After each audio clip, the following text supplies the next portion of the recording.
to Paddling Adventures Radio. I'm Sean Rowley, and with me is Derek Spesh. Hello. What's happening, Derek? You know, I was just thinking, it's lucky to be living in Southern Ontario. I don't know if you've been seeing the news this week. I've not been watching the news whatsoever. No? So I refuse to. We were supposed to get snow today. It never really came. Had some flurries. But yesterday, I made note of the fact that... So Dwayne and Marion are getting their resort up and running. And yesterday, so it's spring. It's April. I don't know how much they got, but it looked like 2 feet of snow. Oh, yeah, far up there? It was brutal. Yeah, I've been hearing a lot of people are getting snow way up there. It's like, whoa! Yeah. It's only spring in part of the country. Yeah, it's only spring in some parts. Not all of it. Their groundhogs did not participate. No. No. Sorry, Dwayne. Sorry, Marion. Oh, well, as long as we're having fun down here. Yeah, I'm sure. It's just cold down here. It was cold. It has been cold. And so, was it this morning driving to work, I saw cars with snow on the roofs. It's like, clear it off. And today on the way here, I was in traffic with a bunch of transport trucks, and they all had like snow and ice hanging off them. Yep. Looks like they come through like a... Oh, I also saw a convoy of like, it had to be at least a dozen. Like, I just kept passing them, all the linesman trucks. They're all from New Brunswick. Oh, so coming in to help or heading home? I assume they're heading west. So okay. I assume they're here to help. So I know Minnesota got really slammed, so maybe heading that way, I don't know. But also, like they're up in... Up near Georgian Bay and everything, and south of. Yeah. A lot of power up there still. Yeah, so I saw that all these they're all in a slow lane, just in a big convoy of all these hydro trucks with the buckets and stuff. So it's like, they're going to help somebody. Mm-hmm. Anybody riding in the buckets? No, that'd be fun. Wouldn't it? Watch out for low bridges, though. Well, you wouldn't be standing up; just be sitting there. Maybe peek up once in a while. Right? Lower the bucket. There's a throw bridge. Things at passing cars. What was that? That'd be awesome. Yeah. Yeah. I have been following a different type of news because I got an email saying, "Hey, did you know?" Oh, okay. So there's a company called FeedSpot, and yes, they rank YouTubes and podcasts and blogs and TikToks and podcasts and stuff like that. Mm-hmm. And they said, "Hey, by the way, we have this rating. Best rafting podcast, #1, Paddling Adventures Radio. Cool.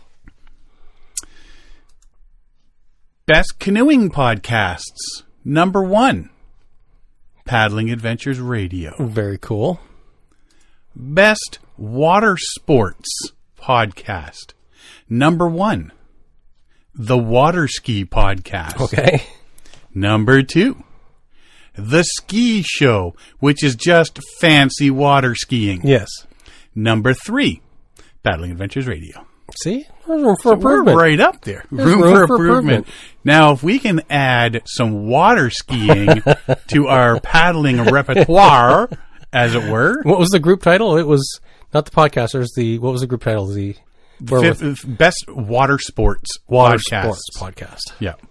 Yeah, so these are just podcasts. They don't put, then there would be another sort of thing for TikToks and YouTubes, and like they're not combining and all of them. We've seen lists similar where it's opinion based. This is not opinion based. This is basic statistics, metrics and statistics. Yep. Very cool. So yeah.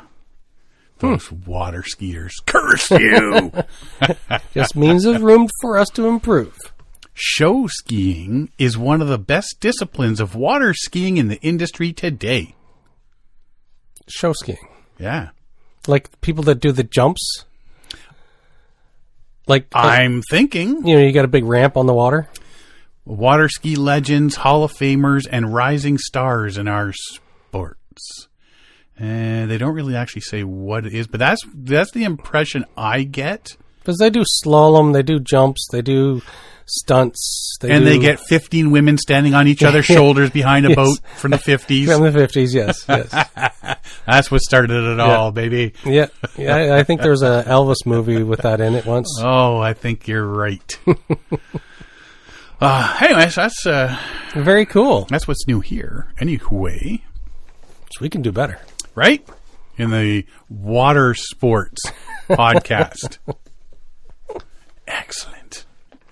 Just something that's came my way and thought I'd throw out there. That's pretty neat. It kind of gives you a little bit of boost. It's like, oh, it's not just my mother that listens, type thing, right? Right. And my mother doesn't even listen anymore. And I don't even know if mine does. Yeah, other than that. Cool. I'm looking forward That's all I got this week. Looking forward to a warmer spring. Was it, the April showers bring May flowers? Like, let's bring that on. Yeah, it's been up and down right now. But you got to think, like, fall is the exact same thing, just in reverse. Yes. Yeah. It's not like one day all of a sudden, boom, there's snow and it's absolutely below zero freezing. Yeah. So it's not going to be boom, all of a sudden it's warm and above zero. Yeah. And the concern also is if you get too warm of an early spring and you get a cold snap, it really messes up crops in the area. Like Bowmanville is filled with apple orchards, Algoma and whatever. There's like thousands of acres of apple orchards all over the place. And if we get a late spring frost, it just kills all the blossoms and it ruins the crop. So hopefully when it does warm up, it's consistently warm and paddlers are able to get out. The apple orchards are able to grow their apples. Yada yada yada. You just want to get out in your Speedo, strutting through the neighborhood. I have never owned one. Flip-flops and a Speedo. I have never owned one. So you go naked is what you're saying. Well, my Speedo was a thong. My Speedo's just... And I wear it backwards! Ooh. On another note... Visualize that. It's not Halloween. Ooh, spooky. That's not a horror movie you need to be watching. What do we got? We got a few things this week. We might. One or two things, right? You're looking to paddle, or you're looking for ways to explore some of the U.S. national parks without crowds that congregate at the viewpoints and visitor centers and on the trails and such. We're pushing everybody, get outside, and we're sort of our own worst enemies, because then you go outside and there's people. There's too many people. There's too people out there. Well, now maybe it's time to trade your hiking boots for a paddle. Many of the hiking trails within the national parks are seeing record numbers of people. So bring your canoe or kayak with you on your next national park vacation. Experience the wilderness from a different perspective. Of course, not all national parks are conducive to canoe and kayak trips. Many of them are. And once you're out on the water, you'll find amazing views and fewer people, which is nice. They have a list here of a few of the best national parks for kayaking and canoeing in the United States, followed by some tips for paddling the parks. So the first one, which is a biggie, Everglades National Park in Florida. You ever been? No, I've never been to Florida. John Van Berger talked Care about... to say his name 15 more times? I know. I couldn't say it. John Van Berger. He talked about this a lot. He's been there a few times. I think he went with Alan once, didn't he? Yeah, they met down that way. Mm-hmm. Best time to paddle, and they say they give the best time to paddle for all these, but it doesn't mean that's the only time you can paddle. Yeah. December through April. It's the ideal time where I think everything is taken into consideration, whether it's like hurricane season or bug season or alligator season or boa constrictor season or right these days. Is it boa constrictors or pythons? Pythons, that's it. Yeah. Thanks for the correction. That's the They're one. both big snakes that want to eat you. So it's a python that is an invasive species, and they have contests who can catch the biggest one. And there's that TV show Swamp People. Oh yeah, with Troy. Yeah, Troy. I can't remember his last name. I don't know. French though. They go there once in a while and help out, getting rid of the big snakes and stuff, and that's pretty neat to see. But freshwater marshes, mangrove forests, and open waters of Florida Bay. Everglades National Park offers paddling opportunities for everyone, Whether you want an easy afternoon paddle or a multi-day adventure, there's an Everglades paddling trail with your name on it. Derek's Trail. Yes. You've got several options for getting out on the water in Everglades National Park. You can bring your own kayak or canoe and launch from several areas within the park, or you can rent boats for your adventure. So that's the thing is you end up going, I wish I would have brought my own. But at least, going to places like this, chances are you're going to be able to... You'll be able to rent them. Be able to rent them somewhere. Yeah. Various companies rent single kayaks, tandem kayaks, and canoes for full-day or multi-paddling adventures. The park is one of the best national parks for kayaking through the winter. For more detailed trip guides, consider purchasing Paddling Everglades and Biscayne National Parks before your trip. Cool. This Falcon Guide is full of detailed information as well as ideas for where to camp and how to string together routes for amazing multi-day trips. That's always handy. Absolutely. Big Bend National Park in Texas. Best time is September to February. So these are going to be good for people that are planning end of year stuff. Yes. Right? Because not everybody takes all their vacation. What river is Big Bend on? It's Big Bend National Park is like an expedition to the last frontier. It is wild and rugged with a few great opportunities to get out on the water. If you're looking for a multi-day adventure that doesn't require a lot of experience, we definitely recommend a 33-mile float trip through Boquillas, I think that's how you pronounce it, Canyon. This is a 2 to 4 day trip with rapids up to Class 2. Paddlers can camp along the Rio Grande. The Rio Grande River. Yeah. Which divides the United States from Mexico. The canyon walls are more than 1,200 feet high in some places, making it one of the most scenic river trips in the country. That would be amazing. There are also lots of hiking opportunities along this stretch of the Rio Grande. But to paddle through the canyon, you will need a wilderness permit from the National Park Services. You can't just up and go. Incredible Paddle through Big Bend National Park is a one-way trip, so you'll have to bring 2 cars or arrange for transportation back to your car. People like Wild Adventure Outfitters can arrange a shuttle for you and provide boat and or gear rentals for your river trip. So if you just happen to find yourself down there and go, you know what, we got a few extra days. Let's go rent a boat, some gear, and paddle on down. Acadia National Park, Maine. Best time is June through September. So I've been there. That's coming up.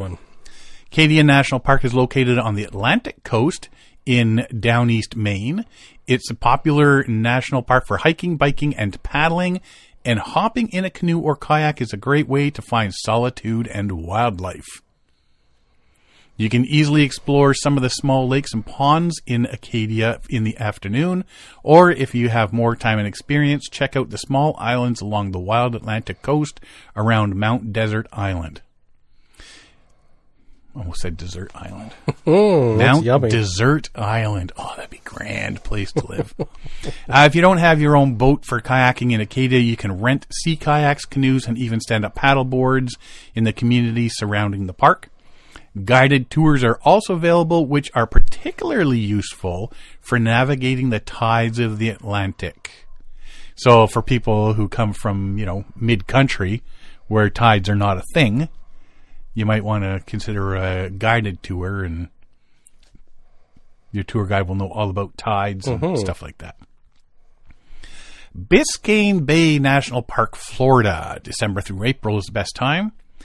This park is located on the Atlantic coast of South Florida, within sight of the Miami metropolitan area. Protected area encompasses coral reefs, beautiful islands, and incredible historic sites. It's also 95% water, which makes it a perfect destination for all types of paddling.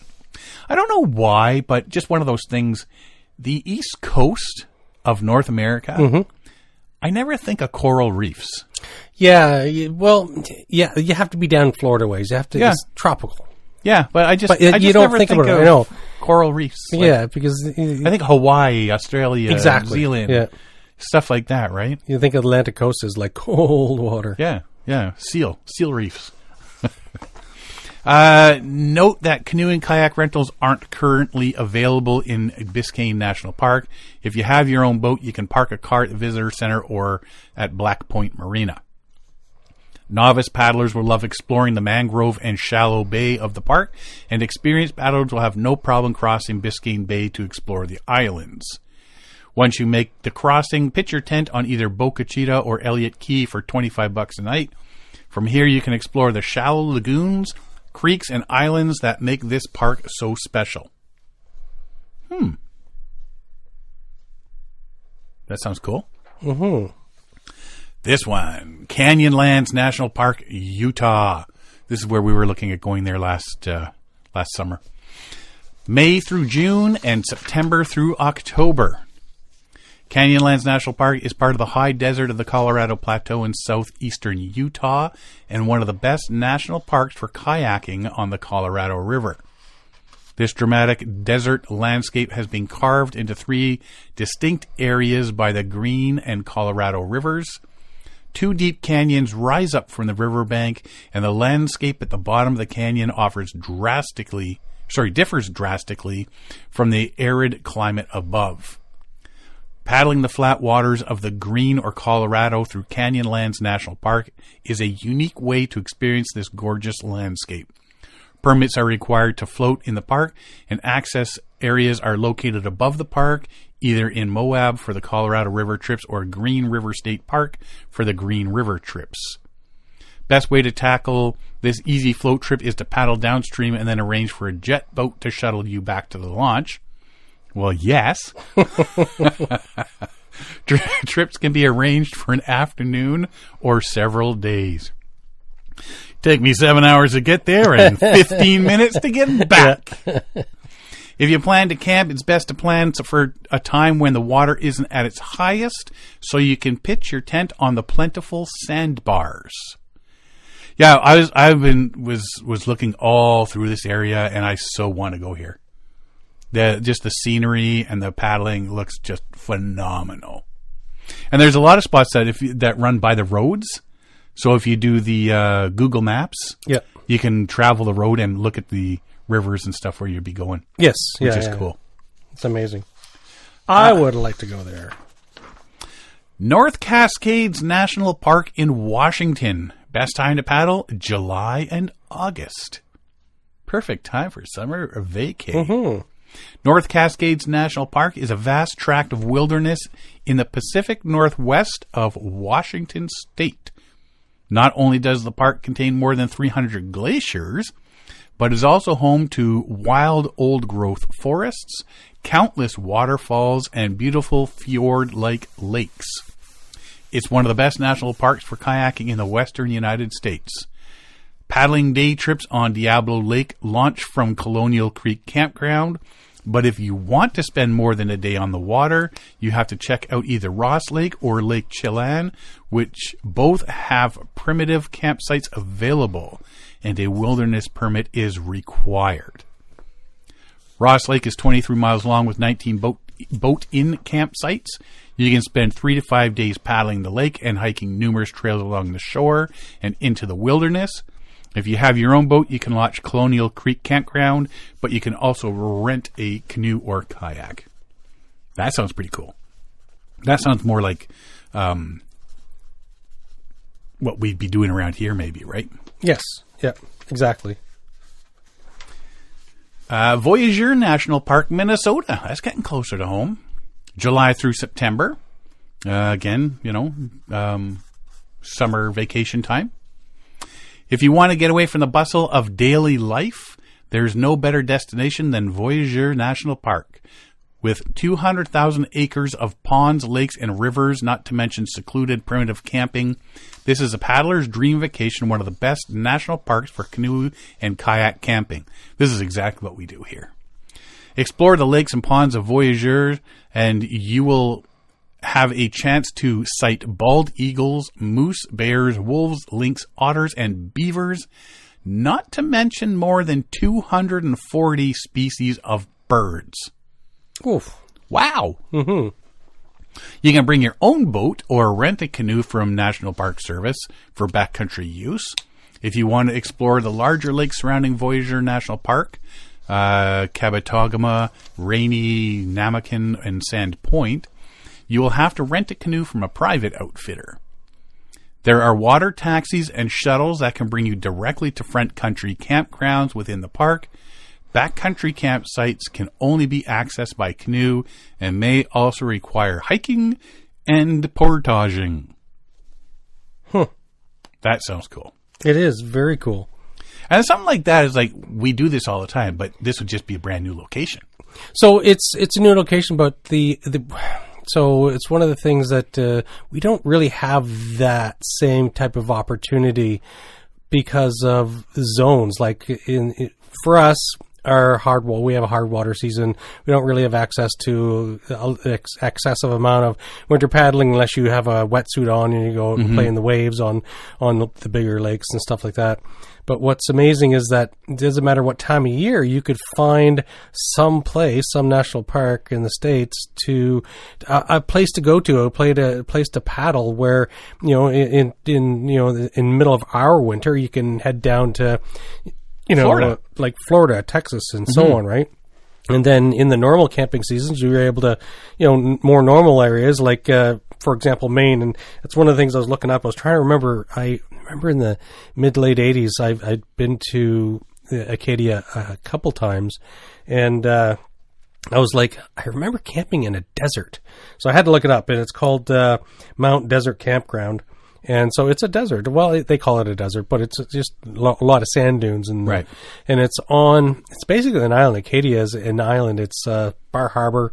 I remember driving up the top of Cadillac Mountain on that island, and it's like my car was overheating because it's such a long drive up to the top and stuff like that. So it was this is back in the 80s.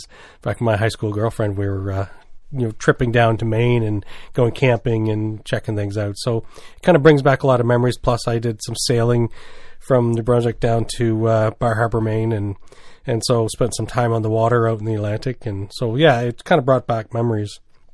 And one thing I want to mention so we've mentioned all of these national parks. One thing for anybody interested in going to any of these, you need to really look ahead, because there may be limited availability due to like staffing issues and so on. Well, in places like Everglades, some of them are only so many people per day. Yes, so is there a limited amount of people space out to take they want to take the pressure off the environment and stuff like that. Yeah, and places to stay are limited. Yeah, so you can't have 50 people going in if there's only 7 places to camp.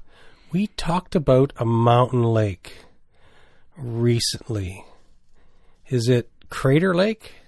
A mountain lake? Yeah, it's up on the top of a mountain. I think it's called Crater Lake. So one of these lakes, they're shutting down in 2026, and it's going to be shut down for 3 years. Oh, yeah. Because there's too much pressure on the lake. Too many people are going to it. So they're saying, you know what? You guys are not allowed to touch the water for the next 3 years. So from 2026 to 2029, they're keeping people, you can't swim, you can't paddle, you can't do anything on the water. You got to stay away from it. And it's just being overused, right?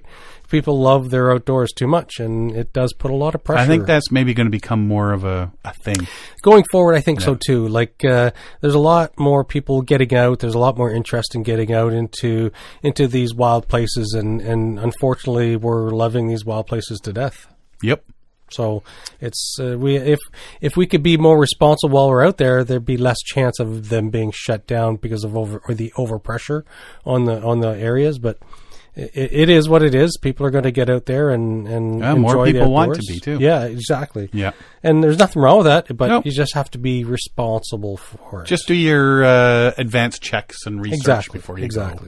So if you're ready to explore some of the best paddling routes the national parks have to offer, whether you're an advanced or novice paddler, with or without your own boat, there's a national park paddling adventure out there waiting for you. Absolutely. Derek. Speaking of paddling and resurgence, as spring brings longer days and milder temperatures, urban dwellers are rediscovering the joy of outdoor activities. While running and cycling remain staples of Beijing's fitness scene, a quieter and yet growing trend is unfolding on the water. Against Beijing's iconic skyline, Chaoyang Park offers a rare urban oasis where colorful kayaks and paddle boards dot the lake as more residents embrace water sports. It's picking up. It really is becoming a lot more popular. And that's everywhere in the planet. It's Yep. It's amazing how it's really expanding. People are sort of rediscovering. There was a surge back in the 60s and 70s of... I think it's just due to movies and stuff like Burt Reynolds was at Deliverance and so on. Like people, oh, look at that, I could go paddling. And there's different activities and a lot of stuff. The Olympics made things big. But then it kind of quieted down in the 80s and 90s, and it's really coming back. Yeah, ever since COVID, everything's coming back. Everybody wants out. Suddenly everybody goes, oh, we can do stuff outside. Yeah, cheaper. Even complete beginners like me can pick it up quickly, and the stunning views make it for such a relaxing experience, says one local paddler. The rising tide of interest in water sports is driving demand for coaches, clubs, and equipment, creating a host of new opportunities in this sector. We kicked off this year's boating season in March and expect to see 200 to 300 visitors per day during the summer peak, said Cheng Heilong, founder of Beijing Whale Sports Club, which offers kayaking, rowing, stand-up paddleboarding, and various other water activities. With 4 bases operated across Beijing from March to October, the club expects to host around 30,000 participants this year. It's a big number. 30,000 people out there. Mm-hmm. Since opening our first base in Chaoyang Park in 2018, we've seen growth enthusiasm for water sports, Cheng says. With support from national and local sports bureaus, we've organized multiple paddleboard competitions to promote aquatic activities. Which is, I mean, you start growing the sport, starting to get more people interested, and then it breaks off into different things there, like racing and recreation. Yes. Near Chaoyang Park paddleboard hub, the Liangma River has become another popular water recreation spot for locals and visitors. Winding through diverse areas from embassy compounds and luxury hotel clusters to busy shopping districts, the river now attracts kayakers, paddleboarders, and sightseeing boats. Could you imagine if there was a big river that went from Toronto Harbor straight up? Like straight north, like basically followed Yonge Street? Like right through the city. Not, to either side sort of deal. Did you look at the map of Chaoyang Park? Yeah. It's interesting. So there's a couple water routes into and out of it, but it's amazing that I don't know, maybe it's my ignorance of the topic, but I'm looking at the map now and I see how many parks are in Beijing itself. Mm-hmm. And you think there's millions of people in this area and it's highly densely packed with people. There's a lot of parks. There's a lot of green spaces. Well, that's where you got to get your green space. You got to put it where you can, right? Yeah. Because it's so far to get out of the city. Mm-hmm. It's a nice looking park. Mm-hmm. In 2019, Chaoyang District launched a comprehensive waterfront revitalization project. Say that word. Revitalization project. Thanks to sustained ecological restoration and careful urban planning, the river has been transformed from a polluted, sediment-choked channel into a serene retreat for city dwellers. While Beijing's water sports scene is on the rise, Shanghai, already a city deeply connected to its waterways, continues to expand its offerings. 2024 head of Shanghai River Regatta, for instance, transformed the bustling downtown stretch of the Suzhou River into a 4.2-kilometer race course, winding past centuries-old historical landmarks such as Waibaidu Bridge and Shanghai Postal Museum. The event attracted elite rowing teams from around the world, including the British and Australian national teams, as well as crews from the University of Cambridge and Oxford Brookes University. Racing through Shanghai's city center was an incredible experience. The winding course was challenging, and the cheering crowds made it even more exciting. I'd love to return, said a British rower after the race. The event's impact extends beyond sport itself. According to the Shanghai Sports Bureau, the 2024 head of Shanghai River Regatta, along with the 2024 Shanghai Marathon and the 2024 Shanghai Sailing Open, generated direct economic benefits of about $134 million US. Oof. That's a lot of money coming into the local economy. This aquatic enthusiasm has gone viral. Kayaking-related hashtags on Douyin, the Chinese version of TikTok, have amassed nearly 1.2 billion views, and the trend isn't limited to megacities. China is using nationwide programs to nurture a new generation of water sports enthusiasts. In 2024, over 2,000 youths from more than 20 provinces and cities joined surfing and stand-up paddleboard camps organized by the Water Sports Management Center of the General Administration of Sports in China. Meanwhile, 79 universities incorporated these activities into their curriculum. Key measures include improving public access through better facilities and specialized programs, boosting the market by integrating water sports with tourism and leisure activities, and promoting sustainable growth through better safety standards and government support. According to the China Outdoor Sports Industry Development Report, more than 1 million people in China consumed surfing and paddleboarding goods and services. 23 and 24. It's becoming huge. And you know what? It's nice to see countries that recognize that it is becoming more popular and are throwing all these programs out to make it even more and get their population out there and engaged in outdoors, engaged, healthy. Yeah. Exactly. Yeah, and you know what? Like if you see, especially the youth, right? I mean, you get them involved now, and it'll be a lifelong thing. You know, like for most of them. The Utes. The Utes. The Utes. Oh, that was a good movie. The Utes. Let's get a little bit closer to home here. There's a new book out, which you might want to buy but not read.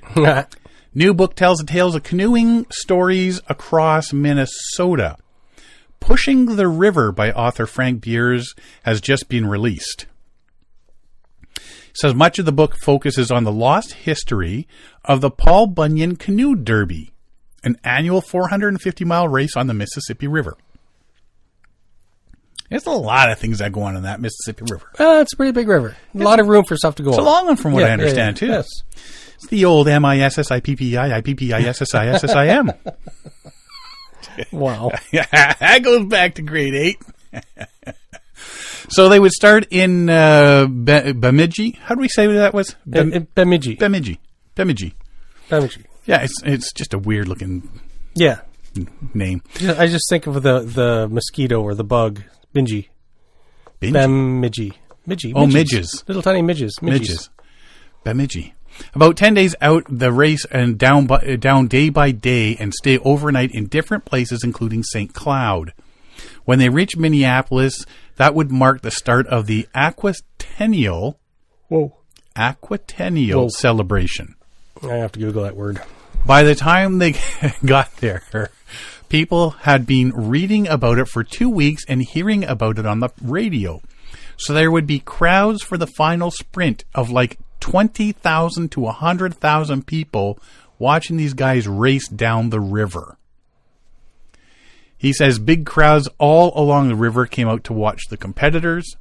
There were big crowds in all the towns. They would stop in Grand Rapids, Jacobson, Aitkin, and there would be 2,000 to 3,000 people out. There was a newspaper story in 1960 where there were 4,000 people in St. Cloud watching the racers come through. It was a big deal all the way up and down the river. This is like 80 years ago now, 85 years ago now. It's incredible. I just think about all the history that... Like 1980s wasn't like a decade ago. I know. Anymore. 1900s. Yeah, So I saw a thing about that. Yeah, somebody said, can we use information from the 1900s, and then it hit me. Can we do research back then? Yeah, can we go way back to the 1900s? Ancient history. He says the race had about 20-year span starting in 1940 and running till about 1960. It ran from 1940 to 42, then was suspended by World War II. They restarted the race in 46 and ran continuously until 52. After a short stint of trying motorized races, they went back to the canoe races from 59 to 60. Number of canoes that competed in the race each year varied from about 10 to about 50, but many wouldn't survive the first few days of the race. Wait a sec. The boats or the people?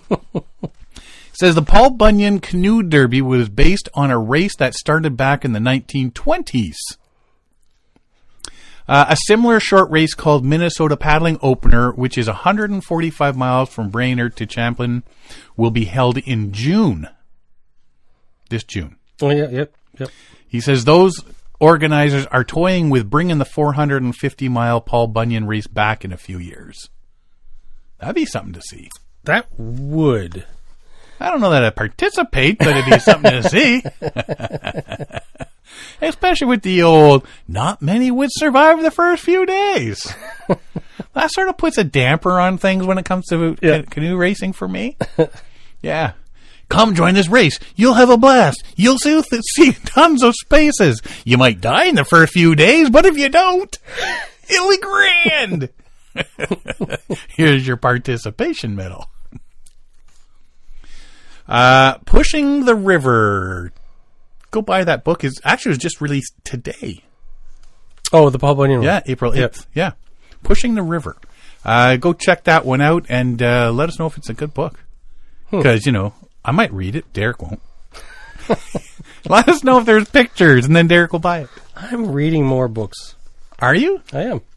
Like owner's manuals of a fridge? That too. Right? That too. Yeah, that doesn't count as a book, buddy. Fridges are so bad for the ice makers these days. Why would you have an ice maker in the fridge? Where would you put it? Just get an ice cube tray and put it in the freezer. Manual labor. You have water dispenser on your fridge, don't you? Yes, I do. You have little push button things on your fridge, don't you?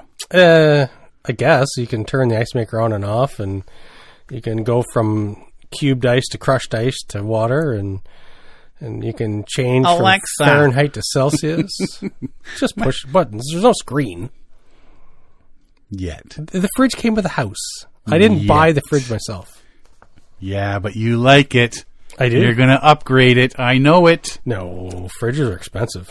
It's got a break. Okay, what episode is this? 477? 477. April 10th, 477. Derek said, no, he's not going to upgrade to better. If it breaks, I will. I'm not going to purposely go out and shop for a fridge that I don't need. Yeah, but if that breaks, you're getting a fridge with a screen and Bluetooth. Too much to break. No, there's too much stuff to break. Episode 477, April 10th. Derek said it here. So, yeah, check out the Paul Bunyan Canoe Derby book. It's so it's the Aquatennial. It's a made-up word, like the Centennial. I figured as much. Yeah, so it's just the Minneapolis Aquatennial.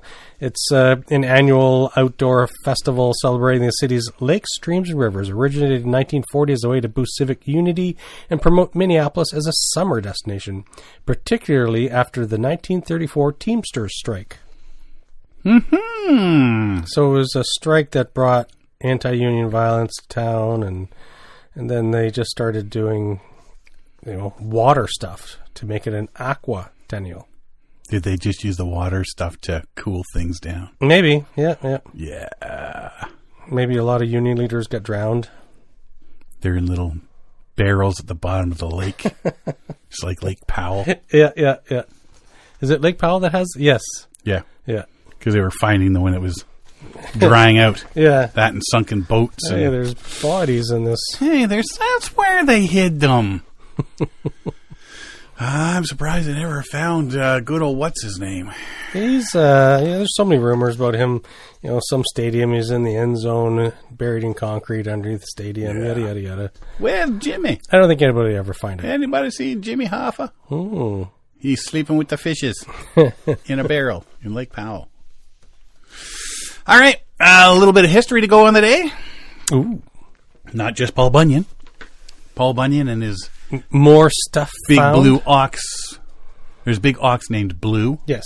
Right? Yeah. Bronze Age Scandinavians may have traversed from Denmark to Norway directly over the open sea on large canoes, scientists now say. The cultures of people from this time in northern Denmark and southwestern Norway were alike, with similar artifacts, burial systems, and architecture. Till now, researchers thought the cultural exchange between the two regions was very likely made possible by vessels traveling along a specific long route. This was a 700-kilometer route following the coastline of Scandinavia across Denmark, up the coast of Sweden, back down to southwestern Norway. However, a new simulation suggests ancient people in these regions may have also traveled directly between the two sites, crossing more than 100 kilometers of open ocean. 100 kilometers really, these days, doesn't really seem like that. It doesn't seem like a lot, but back in that day? Back in the day, yeah. For their study, scientists developed a computer program that assessed factors like current and wind, along with data on how a vessel moves through the water. They simulated trips using a reconstruction of a Hjortspring boat, a large paddle-driven canoe used around 350 BC. And everybody would be best served if they Googled Hjortspring boat, HJORT spring boat.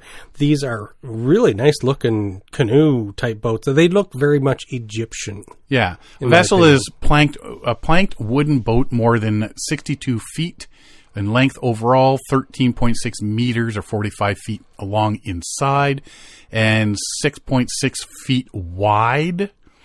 Planking is joined by sewing using a beveled lap joint similar to clinker construction. Whatever that is. 10 thwarts could have served as seats. They span the boat with room for 2 persons each.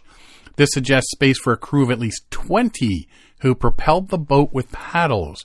Boat would have weighed an estimated 1,170 pounds, making it easily portable by its crew. Easily portable. Okie dokie. Well, they were big, giant Viking guys back then. Well, it probably took 2 of them to carry it, one at each end. And there's 20 plus people on the boat. So I guess. Yeah, plus gear. Yeah, 1,000 pounds. Oh, easy peasy lemon squeezy. 50 pounds each. Right? Researchers compared direct open waterway journeys, 110 kilometers, and coast-hugging 700-kilometer voyages between Jutland and southwest Norway in the early Nordic Bronze Age. These two areas are known to be closely connected in the latter part of the Stone Age throughout the Bronze Age between 2,350 BC and 1,500 BC. That's a long time ago. Right? Holy cow. The latest simulations show Bronze Age people likely had the ability to travel directly from Denmark to Norway over the open ocean. These trips would have required a boat capable of navigating in waves up to 1 meter high and winds of up to 10 knots, along with good weather forecasting and navigational skills. The direct open ocean crossings were likely limited to the summer months, well, I would think. Yep. The trips would have taken many weeks to complete and required frequent stops to restock supplies. Successful journeys needed crews with extensive maritime know-how and seafaring skills, the scientists say. That's fascinating. Mm-hmm. Like when I Googled the pictures of these giant canoe things, it just really struck me how amazing the construction was. Mm-hmm. And it did have a lot of earmarks of what I would expect to see on like the Nile River in Egypt and stuff. Like, it was just like, wow, look at that. They would have to have a really good handle on weather and seasons. Yes. Now, I know a lot of the ancient, like, pagan religions and stuff, everything revolved around seasons. Yep. And so if you're going into the seasons and knowing what's coming and when you got to do your sowing and your harvesting and all that sort of stuff, you got to have a good handle on weather. Did it say how high these canoes, these boats drafted above the waterline? I think that would just be depending on what they were carrying. Because if you have a 40, 45 foot long boat, it's so a normal 12 to 18 foot canoe is going to ride a swell, ride a wave, right? But these things could span. Well, these were 62 feet on the outside. Okay. 45 feet on the inside. So you could be spanning several waves. So the wave would just run down the boat, and depending on how high the wave is, you're just going to get a whole bunch of water inside. Well, they were 6.5 feet high. Okay, so that's why I asked about how high they are, how much drafted. Like how high but I mean, it depends on how much, if they were filled with gear going home, like how much weight would sink that below, right? I mean, if they're going empty, Bob likes just like all the old Vikings in there. But yeah. I mean, they would definitely have to have a really good handle on weather and seasons to know when they could make those trips. Yep. You know, because otherwise, you're going to get yourself in trouble. Yeah. You knew you weren't coming. You're not calling rescue. Like, you don't want to be the first boat out and the last boat in. You want to be somewhere, a couple of trips during the middle of the season. Yeah, exactly. Right? Yeah. So that's pretty interesting. I came across something we've never really talked about because I'm not really into it. But people are. I'm not Judgy McJudgerson. You are. I am. Judgy McJudgerson. We're not talking about this now. No, it's actually not something I've ever really thought about. Not me. Me neither. So there's issues with it for balance and and popping a hole in your watercraft and oops. Why hoof it through the woods? A well-rigged kayak lets you cruise up to turkeys while everyone else is sipping their morning joe, says Wesley Littlefield of Gear Junkie. Most turkey hunters overlook one of the most effective tools, the kayak. See, because I think hunting, it's illegal to be traveling up and down in your vehicle, see a deer on the side, and shoot them from your vehicle. Yeah, you can't do that. So, to me, it would be the same sort of thing on a watercraft. On a watercraft, wouldn't it? But also, I guess not, because I mean, duck hunters and stuff. Usually, they're in a blind, are they not? In a boat, in a blind. I mean, I'm gonna totally profess my ignorance on on hunting and stuff. You know, I just don't do it. I've never taken an interest in it. I'm not going to judge people who do it. That's their hobby. A buddy of mine, he's got like a 12, 14 foot flat bottomed swamp boat type thing, and he just puts trees and reeds and stuff along the edge of the boat, and so he builds his blind and he's sitting in a boat. But he's hidden behind these trees he's chopped down to make a wall. So it's, you can do it from a boat. It's just, I'm thinking from a kayak, though, if you're popping off shotgun rounds from, some of these fishing kayaks or whatever that you're going to use, I assume they're going to be using one of these more stable fishing kayaks. I would think so. Because I'm just thinking... they probably have more skill than me at eating today, because I dropped soup and spaghetti and coffee all over my shirt today. So you wouldn't want me with a shotgun in a kayak. I'm telling you that right now. Especially like one of those narrow like sea kayaks or just to sit on top. No, kayak. these are like these are fishing kayaks. Yeah, exactly. Right? Those things are stable. Yeah. When properly rigged, a kayak becomes your stealthy, silent partner, getting you closer to wary gobblers, accessing untouched terrain, and helping you outpace other hunters. A smart kayak setup doesn't just boost your odds, it transforms your entire turkey hunting experience. Now, when I was first approached about doing Paddling Adventures Radio as the online radio station, way back, Howie Banger, I said, well, let me go check out the radio station and what other shows are on there. There's a lot of turkey hunting. And I learned a lot about turkey hunting in Michigan, which I then just put out of my brain, right? So this is sort of getting back into our roots. He says, my aha moment came early one spring morning when my noisy boat engine sent roosting turkeys scattering before I even stepped ashore. Killing the motor and switching to a trolling motor didn't help. The birds were already wise to my presence.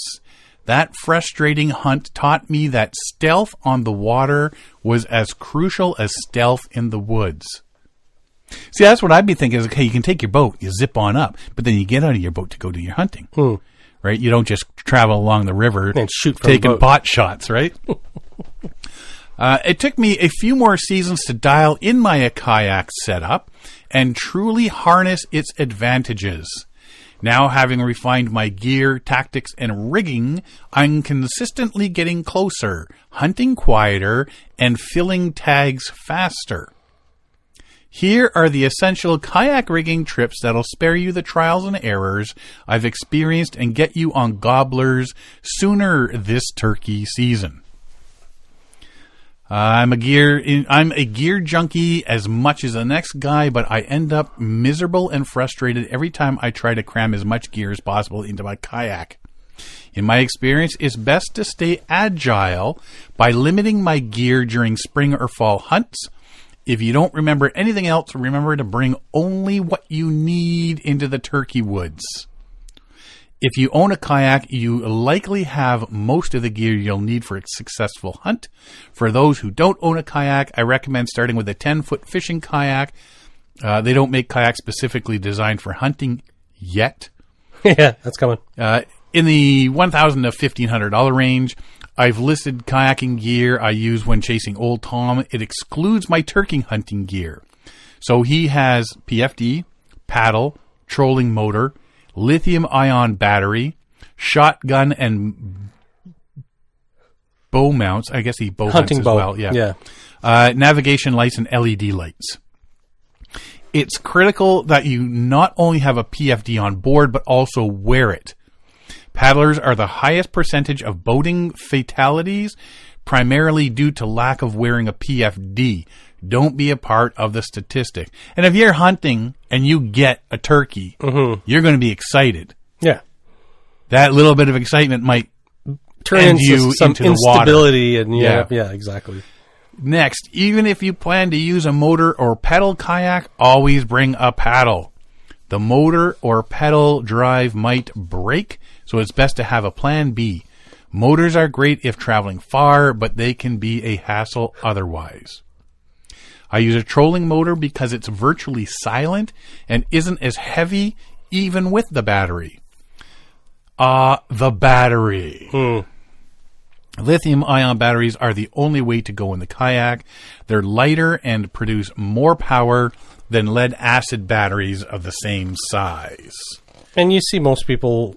That seems to be the trend anymore. Exactly, anyway. With kayaks and so on. Yeah. I mounted the trolling motor to the stern of my kayak and placed the battery in the bow to distribute the weight better. So, yeah, battery in the front and motor in the back. I ran the wires through the hull to keep my deck clean and clear. So that involves you drilling a hole and fishing it through, right? Placing the battery in the bow also made installing the navigation and LED lights simple. Fewer wires to run. You'll need the lights if you plan to use your kayak before or after dark. Yeah, like getting to your spot before sunup or staying after sundown. Because there's just 5 more minutes, just 5 more minutes, just 5 more minutes. No, it's dark. Yeah, I guess I'm camping here. One item I wouldn't overlook is a shotgun and bow mount. I'm currently using the Yak Attack gun mounts, but they've been discontinued. I recommend the Railblaza gun hold in its place. I like these mounts because they secure your gun or bow to the kayak but remain easily accessible if you need to grab your gun quickly and go. See, and that makes me sound like, okay, grab it and go. So you're grabbing your gun, you're getting up and you're going ashore. I mount my shotgun on the right side of my kayak running parallel. This ensures my deck is open for other gear but keeps my shotgun handy if I hear a gobble. You can also mount it perpendicular to your kayak, but I found it gets in the way more. Makes sense. Right? Yep. If you've got navigable water nearby, a kayak truly stands out as one of the best tools for bagging early or late season turkeys. By gliding silently across the water, you can approach wary birds that rarely expect a threat from the shoreline. Yeah. Kayak also extends your hunting range beyond areas accessible by foot or truck, allowing you to explore hidden coves and isolated stretches of shoreline that other hunters overlook or can't get to. Yeah, on foot or by vehicle, exactly, yeah. Moreover, its portability and ease of maneuvering mean you can rapidly adjust your location if conditions change or birds are unresponsive. Simply put, hunting from a kayak gives you unmatched versatility, stealth, and the advantage of surprise, helping you get closer, faster, and bag turkeys that other hunters never even see. I never thought about it, but that all makes sense. It's you know what? When you read it, it does make sense. Mm-hmm. It's not my cup of tea, like I say. No, me neither. Yeah, I mean, I'm sure we talk about fishing from kayaks and stuff, and that's not everybody's cup of tea. So I figure there's got to be more people out there that hunt from watercraft. Hunt from the watercraft, right? Mm-hmm. So yeah, if you got a kayak, you might want to check it out, think about it, and give it a whirl. And very interesting. Yeah. And if you find that this really does help you out, send us a line and let us know what time to be by for dinner. Exactly. Apparently we're having turkey. Make some jerky turkey. Right? I got one more thing here. Science-y again. Okay. And pretty cool. I think it's pretty cool. We're just getting on to close to an hour, but we'll talk about this one anyway. Just a little behind the scenes sort of thing. When we get close to an hour, sometimes we look at what we have left, and then we'll just do we save this for next week, or do we just read it now? This one's cool. This could be long. Yeah, this could be long. Want to make it long? We'll just talk real slow. Just when you finally convinced yourself your career choice is making a difference, along comes Toby Menier and his work. Menier is a fluvial geomorphologist.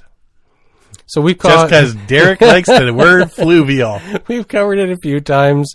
Where fluvial tsunami, where the river changed flow upriver because of the that was way back in the 1800s. Yes, it was. Yeah. The biggie. Yeah. And we've talked about it a couple other times. Anyways, it was just that one of those words that seems to keep coming back, but it makes sense. It's fluvial does describe the water. Yeah. The flow of water. Fluvial geomorphologist. Something tells me that's made up. Everything's made up.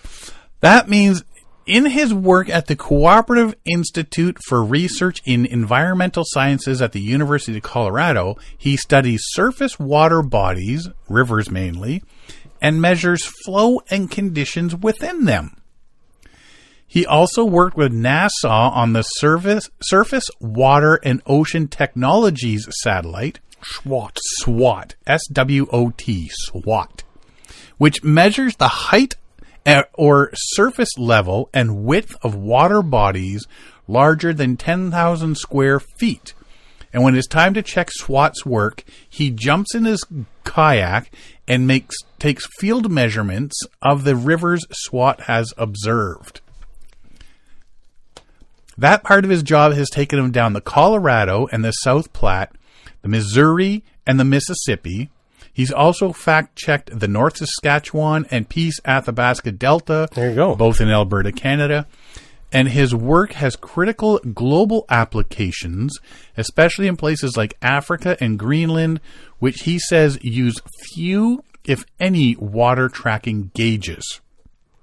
It's amazing what satellites can, like, they've become so technological with if you see an earthquake, some of these satellites can see micromillimeter movements on land and detect micromillimeter movements just from space. They can do space imaging, see through trees, and same thing we use LiDAR for. And there's a lot of studies that NASA's doing right now to measure water bodies and water tables in like Florida and California to detect drought conditions and so on. So this is just another one of those things with space technology and satellite technology to measure water surface changes. It's pretty cool. Mm-hmm. He says, we're basically trying to track how much water is where on the landscape. Currently, we don't have a sense of how much fresh water comes off the continents and flows into oceans. And that information is key to predicting things like changes in water supply and runoff into the sea. When you launch a satellite, particularly one like SWOT with many new instruments, there's a bunch of things you need to make sure are correct before the data is released. It's often not really clear if what you think is going to happen is actually what the satellite is measuring. So in our case, we put up the satellite 1.5 years ago, and it has a new instrument designed to measure water surface widths and elevations. I checked to see if the measurements are real or if there are artifacts or other things going on with the satellite. So it says, here's what this is, and then he zips on out in his boat and double checks it. And confirms it, yeah. SWOT mostly measures surface water bodies, so anything you can see with your eyes, and usually the bigger ones. The footprint of a house is usually the smallest size. We watch to see how much the volume of the body changes over time. As well, SWOT can see snow, but we can make a more reliable measurement of the water surface elevation and its area when the water is liquid. Then we look at the relative change between, say, last week and this week, or last year and this year, and that gives us the changes in water storage. That's useful because in Colorado, there are at least 3,000 water bodies that are big enough for SWOT to see, and virtually none of those have water gauges on them, so no one knows their storage capacity. Rivers are the same. There are gauges at a few locations, but in a lot of places don't have them.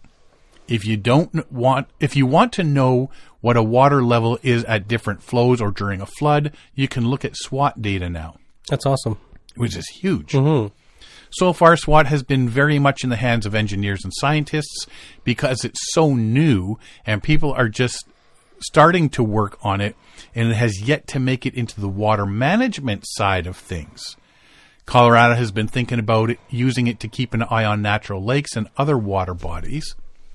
And people might be surprised to know how few lakes and water bodies are measured. I would guess roughly 5% or less. When we show the SWOT data to water managers, they are often amazed because they realize how difficult it would be to instrument the millions of water bodies that SWOT observes. Oh, yeah, you couldn't Could you imagine having to put all, like, physical gauges and instruments on the expenses of building it and satellite uplinks and maintaining, and it's just the cost and human resources needed to get people out there to install this stuff. Yeah, and this is the next level. You put up one satellite and you can read it all. Yeah. Biggest bang for the buck right now is with SWOT is places that have no gauges. We don't really have many gauges in South America or Africa or Greenland, for example, and we want to keep an eye on places like the Mekong River, where there's a bunch of dams being built. Yeah. And no one is passing on any information about them. There are many transboundary river problems where a river crosses the border between two countries that are going to be highlighted because of SWOT. If there's a river that flows from one country into another and one country is holding back more water than is agreed upon, for example. Let's just throw that out there. Minier is based in Boulder, Colorado, but he works with people all over the world. Satellite is built and run by NASA and partnered with space agencies from France, Canada, and the UK. Water is a globally important issue, and many of these countries realize it. Mm-hmm. Oh, yeah, absolutely. When asked, Menier says he only gets to kayak only when the river is not too deep enough for motorized boats. When the satellite is moving, it's going very fast, like 24,000 kilometers an hour. It's quite I think I've ticket. driven that fast once in a while. And measuring over an area many hundreds of miles wide. To check the satellite measurements, we install water level equipment in a reach of river from 25 to 125 miles long that has relatively stable flow before the satellite goes overhead. When the satellite is overhead, we'll do a rundown the reach, typically in a motorized boat, with a high-grade GPS leveled to the water surface. To cover the largest amount of ground, we usually avoid kayaks, but sometimes kayaks are needed when the river is very low or we need to go a short distance. Still, 25 miles in a kayak with a bunch of gear at low flow makes for very long days. So that's pretty cool. That new technology from satellites. And I've been seeing little stories here and there about this new satellite, and they mentioned the Mekong Delta, the Mekong River. So that hydroelectric project in China, they're saying that because of the mass of the amount of water that's going to be held back by this gigantic dam, it has the potential to change the rotational energy of the Earth. So we could be changing, you know how, people who spin, you put your arms in tighter and it spins faster. Put your arms out, you slow down. Like a figure skater. Yeah, figure skater. So with that, for example, if you put a larger mass higher up at altitude, it's going to slow the Earth's rotation down. And so that's what they're looking at now to see what kind of effects something like that will cause on the rotation of the planet. So it's interesting. It is. Just on a side note from that, if the world stopped spinning, would you rather be in 24-hour night or day? I don't think... Nobody's ever asked me that before. You've been asked now. How to stump Derek if the planet stopped spinning. Well, clearly, if you're in 24 hours darkness, you're going to have to figure out how to grow and eat algae. But if you're in 24 hours day, you're just going to have to learn how to sleep in the sunlight. And you could... So do you want to sleep or do you want to eat? I want to grow crops, so obviously in the sunlight. Well, you'll be tired enough after a good day's work. I wonder how that would work. Like, can you imagine what the geological forces would be like without the Earth spinning? Do you know where I'd want to live? On the moon? Right on that spot where night and day join. I never gave you that Right on option. the edge of flat Earth? Right on the edge of flat Earth. Yeah, the dark side of the Earth. Right. Anyway. So yeah, lots of cool things going on with science these days, that's for sure. Everything from archaeology to the space age. Hot diggity. 100%. You got anything else to talk about? What planet do you think we're going to first canoe on? Jupiter. I think maybe... not Jupiter's too big. Needs more paddling days. Europa. I think it'd be Europa. Europa. Which is a moon. Yeah, you said planet. I know. Well, when we find out that the moon has those underwater lakes, or underground lakes. Yeah, in the caves. Then the moon. Yeah, exactly. Yeah, we're going to the moon. Where are you guys going for vacation this year? The moon. I can't wait to say that. Where are you going? We're going to the moon for our holidays. Yes, no, we're not going to go spend it with Grandma this year. Yeah. We're going to the moon. Interesting. Settle down back there. I'll turn this spaceship around and we won't go to the moon. I will turn this around and go right back to Earth. Oh, geez. All righty. So nothing further you saying? No. I'm afraid to bring anything up now. Oh, we'll just go every which way. Well, you want to find more about us, you can find us at paddlingadventuresradio.com. We're on Facebook, Instagram, and YouTube. You can download or stream all our episodes on iTunes, Apple Podcasts, Spotify, Podbean, iHeartRadio, Amazon Music, and Player FM. Or you can just go to all your favorite podcast downloading sites and download them from there. Or just go to the episode page at paddlingadventuresradio.com. You can stream or download all our episodes there.